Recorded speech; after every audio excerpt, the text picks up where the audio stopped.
மதிப்பிற்குரிய கன்னிராசி நண்பர்களே, சகோதர சகோதரிகளே, உங்கள் அனைவருக்கும் எனது கனிவான வணக்கங்கள். கன்னிராசி நண்பர்களுக்கு இந்த செப்டம்பர் மாதத்தில் ராசி பலன்கள் எப்படி இருக்கும்? என்ன மாதிரியான பாசிட்டிவான விஷயங்கள் நமக்கு நடக்கும்? நம்மளுடைய எதிர்பார்ப்புகள் நிறைவேறுமா? நமக்கு இருக்கிற கடன் பிரச்சனை தீரக்கூடிய அமைப்பு எப்படி இருக்கும்? இந்த கடனை அடைப்பதற்கான பணவரவு ஏதாவது நமக்கு கிடைக்குமா? தொழிலில் மேன்மை, வருமானத்தில் மேன்மை, குடும்பத்தில் சந்தோஷம், மகிழ்ச்சி, இதெல்லாம் எப்படி இருக்கும்? பொது இடங்களில் நமக்கான மதிப்பு மரியாதை எப்படி இருக்கும்? நம்மளுடைய வேலை விஷயங்களில், வாக்கு உண்மையில் நாம் எப்படி இருக்க போகிறோம்? இந்த மாதம் என்னென்ன மாதிரியான பாசிட்டிவான விஷயங்களை நம்ம அனுபவிக்க போகிறோம்? நெகட்டிவான விஷயங்கள் என்னவாக இருக்கும்? அதை எப்படி ஃபேஸ் பண்ணிடுறது? எப்படி ஃபேஸ் பண்ணி நம்ம சரி பண்ணி வெளியில் வர்றது? நெகட்டிவான தாக்கங்களுக்கு நம்ம எப்படி ஆளாகாமல் இருக்கிறது? பார்க்கலாம்.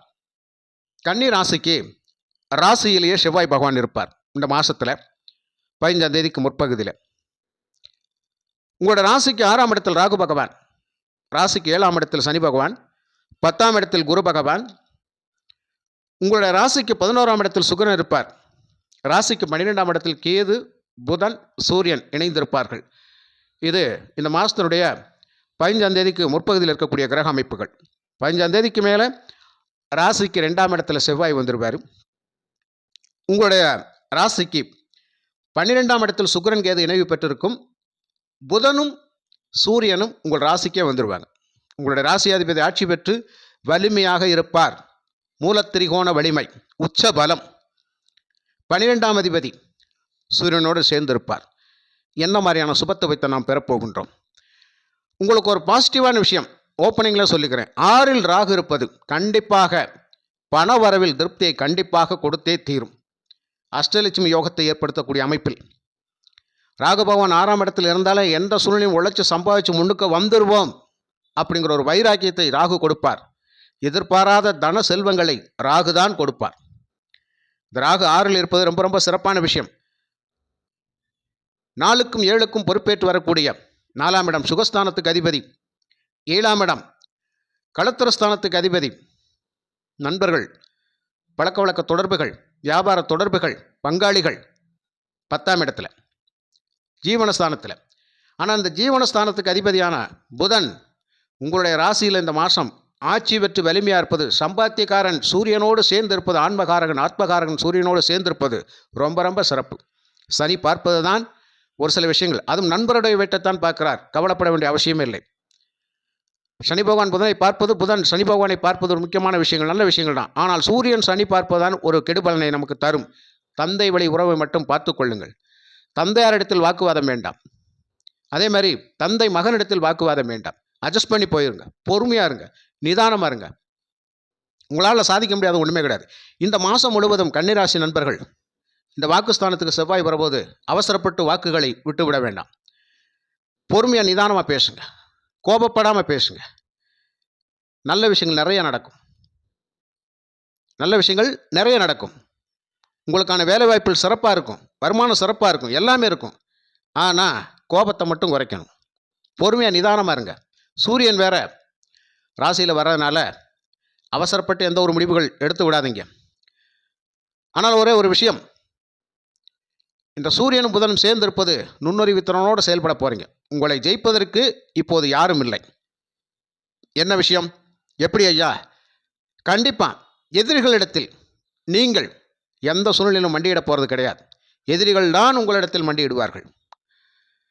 உங்களுக்கு நம்பிக்கை துரோகம் செய்தவர்கள், உங்களிடம் வாங்கி அனுபவித்து பகைமையை வளைத்து கொண்டவர்கள் தேடி வந்து மன்னிப்பு கேட்கக்கூடிய அமைப்பு இந்த மாதம் நிச்சயமாக இருக்கும். பல கன்னிராசி நண்பர்களுக்கு இதுதான் நடக்கும். யார் எப்படி செய்வா? அந்த எதிரிகளை சரணடைய வைப்பது, மன்னிப்பு கேட்க வைப்பது, வாங்கின படத்தை திருப்பி கொண்டு வந்து கொடுறா அப்படின்னு சொல்கிறது, கஷ்டப்படுத்தவனை இனிமேல் கஷ்டப்படுத்த மாட்டேன்னு சொல்லக்கூடியது, உறவுகள் ரீதியாக நாம் பட்ட அசிங்கங்கள் அவமானங்களை சரி செய்யக்கூடிய அமைப்பு ராகு தான் செய்வார். 6இல் ராகு இருப்பது தான் உங்களுக்கு இந்த மாதத்தில் ரொம்ப ரொம்ப பக்கபலம். 10இல் குரு பகவான் பதவி யோகம், உங்களுடைய ராசியில் ராசியாதிபதி ஆட்சி உச்சபலம், சூரியன் சேர்ந்திருப்பது ரொம்ப அற்புதமான யோகம் ஐயா, அற்புதமான யோகம். எப்படி? எதிலையுமே ஜெயிக்கக்கூடிய அமைப்பு, எதிலும் வெற்றி உண்டு. தொழிலில் மிகப்பெரிய வெற்றி, வேலையில் நல்ல முன்னேற்றம், நல்ல வருமானம், எதிரி தொல்லைகள் கிடையாது. எதிரி தொல்லைகள் கிடையாது. நோய் தொந்தரவு கிடையாது, நோய் நொடி உபாதைகள் கிடையாது, நிம்மதியாக சம்பாதிக்கிற நிம்மதியாக சாப்பிட்றோம் அப்படிங்கிற ஒரு அமைப்பு. நிச்சயமாக பண விஷயத்தில் இருக்கக்கூடிய மிகப்பெரிய பிரச்சனைகள் தீரும். அந்த வருமானம் சிறப்பாக வரும். அப்போ நிதிநிலையில் ஒரு நல்ல முன்னேற்றம் இருக்கும். கண்டிப்பாக அஷ்டலட்சுமி யோகம் கன்னிராசிக்கு உண்டு. 8 திக்கிலும் நல்ல செய்திகள், 8 திக்கிலும் நல்ல செய்திகள் உங்களை வந்து சேரும். இந்த காலகட்டத்தில் தாராளமாக உங்களுடைய சுகஸ்தானம் வலுப்பெறுகின்றது ஐயா. நல்ல சொத்து பத்து வாங்க போகிறோம். கல்வியில் சிறந்த முன்னேற்றம் மாணவ மாணவியர்களுக்கு. தாயார் வழி ஆதரவுகள் நிறைய கிடைக்க போகுது. சுகபோகமான வாழ்க்கைக்கு சொந்தக்காரராக போகிறோம் இந்த செப்டம்பர் மாதத்தில். அது மட்டும் இல்லாமல் புதிய தொழில் முயற்சி பண்ணுறக்கூடியவங்களுக்கெல்லாம் தாராளமாக பண்ணிக்கலாம். பொது இடங்களில் உங்களை செல்வாக்கு கட்டாயம் உயரும் ஐயா. இது வரைக்கும் என்னுடைய வாக்கை எவனும் மதிக்கிறதே கிடையாதுங்க. நான் என்ன சொன்னாலும் கண்டுக்க மாட்டேன்றாங்க, எடுக்க மாட்டேன்றாங்க. இந்த மாதத்தில் உங்கள் வாக்கு வன்மை சிறப்பாக இருக்கும். நீங்கள் சொன்னால் போதுன்னு அமைப்பில் நிறைய பேர் கேட்கக்கூடிய அமைப்பில் இருப்பாங்க. வெளியூர் வெளிநாட்டு பயணங்கள் கண்டிப்பாக கைகூடும். ரொம்ப நாளாக காத்துக்கிட்டு இருக்கிறேன் விமானத்தில் பறக்கிறதுக்கு, வெளிநாட்டில் போய் சம்பாதிக்கிறதுக்கு. இப்போ அந்த வாய்ப்பு கிடைச்சிரும். தாராளமாக போகலாம். உங்களுக்கு யார் அதிகமாக சப்போர்ட் பண்ணுவாங்க தெரியுங்களா? உங்களுக்கு அதிகமாக சப்போர்ட் பண்ணக்கூடியவங்க அந்நிய மதத்தினர். இந்த ராகு பகவான் 6ல் இருப்பது என்ன தொடர்பை ஏற்படுத்தும்? வேற்று மொழி பேசக்கூடியவங்க, வேற்று மதத்தை சார்ந்தவர்கள் நிறைய பேர் உங்களுக்கு சப்போர்ட்டிங் ஆக இருப்பாங்க. உதவிகள் பல செய்வாங்க. நீங்கள் கேட்டால் கட்டாயம் செய்வாங்க. இந்த காலகட்டத்தில் நிறைய செலவுகள் உங்களுக்கு வரும். அது எல்லாமே சுப செலவு தான். எல்லாமே சுப செலவு தான். வீடு வாங்குறதுக்காக, இடம் வாங்குறதுக்காக, வீடு கட்டுறதுக்காக, வாகனங்கள் வாங்குவதற்காக, ஆடை ஆபரணங்கள் வாங்குவதற்காக, பிள்ளைகளுக்கு கல்யாண செலவுகளுக்காக, இப்படி எல்லா செலவுகளும் வந்துகிட்டே இருக்கும். ஆனால் 6ஆம் இடத்துல ராகு பணத்தை கொடுத்துக்கிட்டே இருப்பார். 6ஆம் இடத்துல ராகு பணத்தை கொடுத்துக்கிட்டே இருப்பார். இப்போ ராகுதாயா உங்களுக்கு பலம். ராகுதான் பலம். உங்கள் ராசியாதிபதி பலம். இந்த 2 விஷயங்களை பார்த்துக்குங்க. அற்புதமான நல்ல யோகம். வெளிநாடு முயற்சி, ஆன்மீக சுற்றுலா பயணங்களுக்கு நிறைய போயிட்டு வர போகிறீங்க. கண்டிப்பாக போவீங்க. அதுக்கப்புறம் உங்களுக்கு நெகட்டிவான விஷயங்கள் என்னவாக நடக்கும்? இந்த காலகட்டத்தில் தேவையில்லாத ஜாமீன் போடுறதை விட்டுருங்க. நான் உத்தரவாதம் சொல்லாதீங்க யாருக்கும். நான் பொறுப்புன்னு சொல்லாதீங்க. நான் பொறுப்பு, நான் உத்தரவாதம் அப்படின்னு சொல்லிட்டோம்னா நமக்கு அந்த உத்தரவாதம் கிடையாது. ஆக பண விஷயங்களில் நீங்கள் வாங்குறதுக்கு தயாருங்க, கொடுக்கறதுக்கு தயாராக இருக்காதீங்க. நேக்காக பேசுங்க, கோளாறாக பேசுங்க, கவர்ச்சிகரமாக பேசுவீங்க. ஆல்ரெடி இப்போ வாக்குஸ்தானத்தில் செவ்வாய் இருக்கின்ற பொழுது இந்த மாதத்தில் கொஞ்சம் அந்த பேச்சில் கொஞ்சம் சூடாக இருக்கும். எடுத்தவங்க கவுத்தவன் பேசுகிறாதீங்க. ஒரு மூர்க்கத்தனமான பேசுகிற பேச்சால் விட்டுருங்க. கவனமாக இருங்கள்.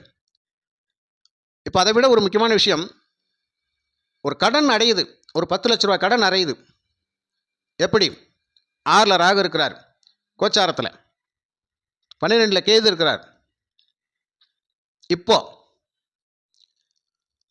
இந்த ராகு பகவான் நீங்கள் பிறந்த நாமயோகத்தின் பிரகாரம், அதாவது நான் இந்த பதிவில் சொல்லக்கூடிய நாமயோகங்களை கேட்டுக்குங்க.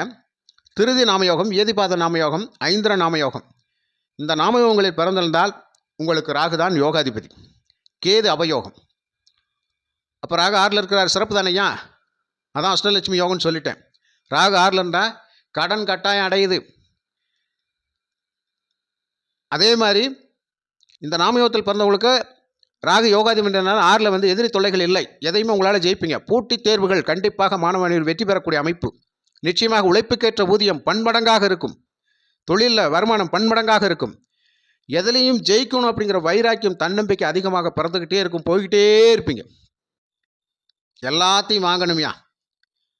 வீட்டுக்கு தேவையான எல்லாத்தையும் வாங்கணும். பிள்ளைகள் கல்யாணத்தை முடிச்சு வச்சுருவான். ஒரு உறுதியான நிலைக்கு வர்றீங்க. அப்போ வீட்டுக்கு சார்ந்த விஷயங்கள் அது எல்லாமே சக்ஸஸ் ஆகக்கூடிய அமைப்பு. அப்போ கேது சுப செலவுகளை ஏற்படுத்துவார். அப்போ ராகு 6ல் இருப்பது சிறப்பு. இந்த நாமயோகத்தில் பிறந்தவங்களுக்கு, அதாவது திருதி வியேதிபாதம் 5ஆம் நாமயோகத்தில் பிறந்தவங்களுக்கு கேது அபயோகியாக வருவார். அப்போ 12லேருந்து அவர் என்ன பண்ணுவார்? கண்டிப்பாக கடவுள் இல்லைன்னு சொல்லிடாதீங்க, இருக்கிறார். ஆன்மீகம் கண்டிப்பாக சிறப்பு பெறும். பக்தி வழிபாடு சிறப்பு தரும். நிறைய விரைய செலவுகளை ஏற்படுத்தணும். எல்லாமே சுப செலவாக மாற்றுறதுக்கு ராகு தயாராக இருக்கிறார். அப்படி மட்டும் சொல்லிடாதீங்க. நிச்சயமா கடன் அடையும். அதே மாதிரி இப்போ ராகு 6ல் இருக்கிறார் இல்லையா, உங்கள் ஜாதக ரீதியாக உங்கள் ஜாதகத்தில் ராகு பகவான் புதனுடைய நட்சத்திரங்கள் 1000 கேட்ட ரேவதி நட்சத்திரத்தில் இருந்தாலும், 5ஆம் அதிபதி என்று சொல்லக்கூடிய சனி பகவானுடைய பூசானுசம் உத்திரட்டாதி நட்சத்திரத்தில் இருந்தாலும், அதே மாதிரி 9ஆம் அதிபதி என்று சொல்லக்கூடிய சுக்கிரனுடைய பரணிப்புறம் புராண நட்சத்திரத்தில் ஜென்ம ஜாதகத்தில் ராகு இருந்து இப்போ இவர் 6ஆம் இடத்துக்கு வந்து இருக்கிறாரு. அப்படி இருந்தால் நிச்சயமாக இவங்களுக்கு எல்லாமே பண வரவுக்கு பஞ்சம் இல்லை. இவங்களுக்கு 100க்கு 100% காரியங்கள் சக்சஸ். இவங்க தான் செல்வந்தர். இவங்க தான் கடன் இல்லாத வாழ்க்கை வாழ்வார்கள். ஏன்னா நமக்கு யோகாதிபதி 6 ராகு தான். அவர் 6ல் வந்துட்டார்னா 6 வந்து கஷ்டம், கடன், பிரச்சனை தீரணும், நோய் நொடி உபாதைகள் தீரணுமையா, எதிரி தொல்லை நீங்கணுமையா, வம்பு வழக்கு கோர்ட்டு கேஸு எதுவுமே இல்லாமல் வாழணும். நிம்மதியான வாழ்க்கைக்கு நாம் சொந்தக்காரர் என்றால் இந்த நாமயோகத்தை கரெக்டாக பார்த்துக்குங்க. திருதி வியது பாதம் 5ஆம் நாமயோகத்தில் பிறந்த நீங்கள் இந்த நாமயோகத்துக்காரவங்களாக இருந்தால் ராகு 6ல் இருந்து நான் சொன்ன மாதிரி புதனுடைய நட்சத்திரங்கள், சனியினுடைய நட்சத்திரங்கள், சுக்கிரனுடைய நட்சத்திர சாரங்கள் வாங்கி இந்த ராகு 6ல் இருக்கும்போது உங்களுக்கு ஒரு புத்தி காலமாக நடந்துச்சுன்னு வச்சுக்கோங்களேன், கண்டிப்பாக கன்னிராசி நண்பர்களுக்கு ஆகா ஓகோ தான். பண வரவுக்கு பஞ்சமில்லை. கண்டிப்பாக எத்தனை லட்சங்கள் இருந்தாலும் கடன் தீரும். நம்பிக்கையோடு இருங்கள்.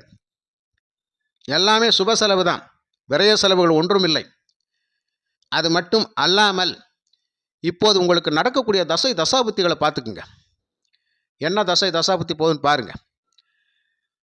நீங்கள் எந்த நாமயோகத்தில் பிறந்திருந்தாலும் சரி, வேறு ஏதாவது நாமயோகத்தில் பிறந்திருக்கிறீங்க, அவயோக தசை போயிட்டுச்சுன்னா கட்டாயம் கொஞ்சம் கஷ்டம்தான்.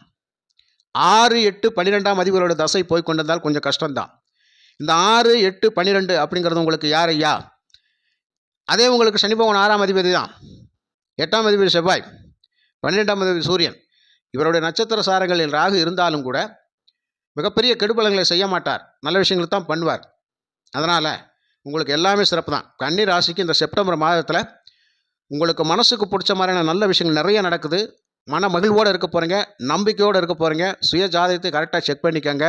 எதிர்பாராத தன செல்வங்களை அதிர்ஷ்ட வாய்ப்புகள் மூலமாக அள்ளித்தரக்கூடிய அமைப்பு அப்படிங்கிறது ராகு பகவானே 6ல் இருக்கிறார். சிறப்பு சிறப்பு என்று கூறி மற்றும் ஒரு கன்னிராசிக்கான நல்ல பலனை நான் உங்களை சந்திக்கின்றேன். நன்றி, வணக்கம்.